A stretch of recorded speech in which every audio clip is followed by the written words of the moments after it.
Bismillahirrahmanirrahim. Assalamualaikum warahmatullahi wabarakatuh. Sebelum kita mulai belajar, luruskan niat kita bahwa kita belajar mengharap ridha Allah Subhanahu wa taala. Kita awali dengan membaca basmalah bersama-sama. Kali ini kita akan belajar tentang pemantulan dan penyerapan bunyi. Salah satu sifat bunyi yaitu bunyi dapat dipantulkan dan diserap. Penyerapan bunyi. Bunyi dapat diserap. Benda-benda yang dapat menyerap bunyi yaitu benda yang permukaannya lunak. Contoh benda yang dapat menyerap bunyi. 1. Kain wol. 2. Spons. 3. Kertas. 4. Kain. 5. Busa. 6. Karpet. 7. Karet. 8. Goni.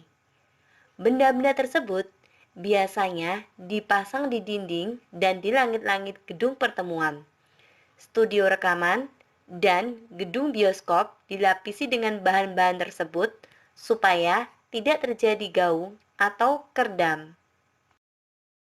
Pemantulan bunyi. Pemantulan bunyi terjadi karena gelombang bunyi tersebut dipantulkan oleh bidang pantul tersebut. Bola dipantulkan ke dinding akan mengalami pemantulan. Begitu pula dengan bunyi. Bunyi juga dapat memantul jika dalam perambatannya dihalangi oleh benda yang permukaannya kasar. Contoh benda yang dapat memantulkan bunyi seperti kayu, kaca, dinding, batu, logam, bisa berjenis aluminium, besi, baja, seng, dan lain sebagainya. Macam-macam bunyi pantul. 1. Bunyi pantul yang memperkuat bunyi asli. 2. Gaung atau kerdam. 3. Gema.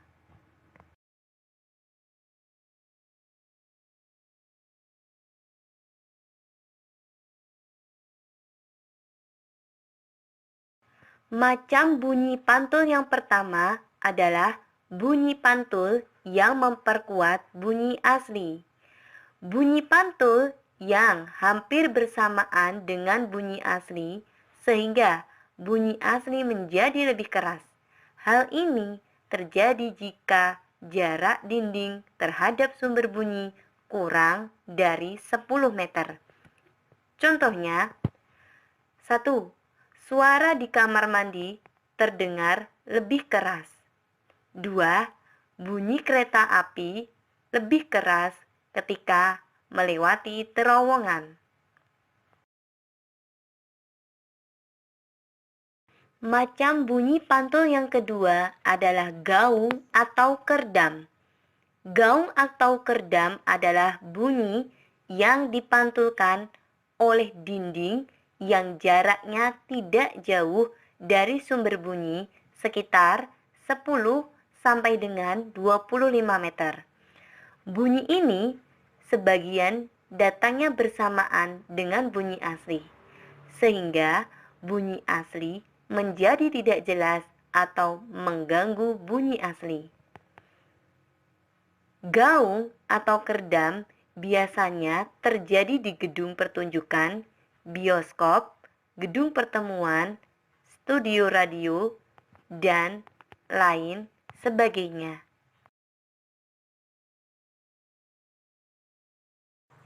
Untuk menghindari gaung atau kerdam, pada dinding gedung dilapisi bahan yang dapat meredam bunyi. Bahan yang mampu meredam bunyi disebut bahan akustik. Misalnya, kain wol, kapas, karton, gabus, busa, dan karet. Teman-teman, perhatikan baik-baik ya. Ketika bunyi asli itu yang kita dengar adalah al-ihsan, maka bunyi pantul gaung ketika kita mengucapkan al, bunyi pantul belum terdengar. Tetapi ketika kita mengucapkan ih, bunyi pantul gaung terdengar al. Kemudian ketika kita mengucapkan san, bunyi pantul gaung terdengar ih. Dan ketika selesai mengatakan san, maka terdengarlah bunyi san. Atau cara mudahnya teman-teman dengarkan baik-baik ya. Ini contoh bunyi pantul gaung. Al, ih, san, al, ih, san, al, ih, san.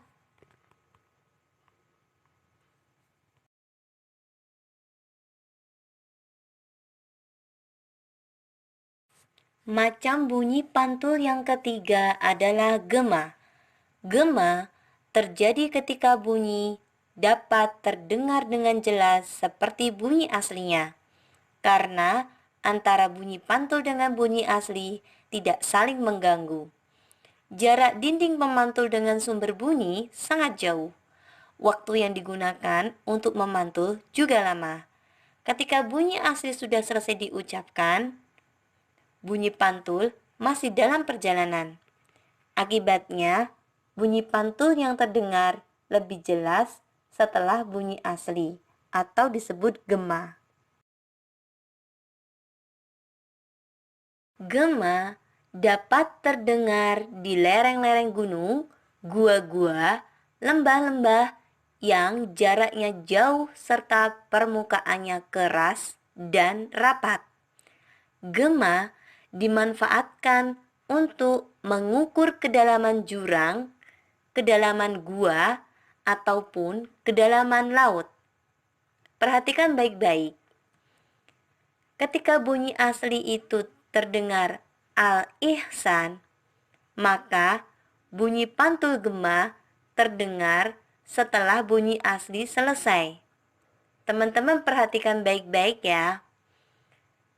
Al-ihsan, al-ihsan, al-ihsan, al-ihsan, al-ihsan, al-ihsan. Apabila ada yang kurang jelas, bisa ditanyakan ke orang tua ataupun ke ustadzah. Cukup sekian, kita baca hamdalah bersama-sama. Ustadzah tutup. Wassalamualaikum warahmatullahi wabarakatuh.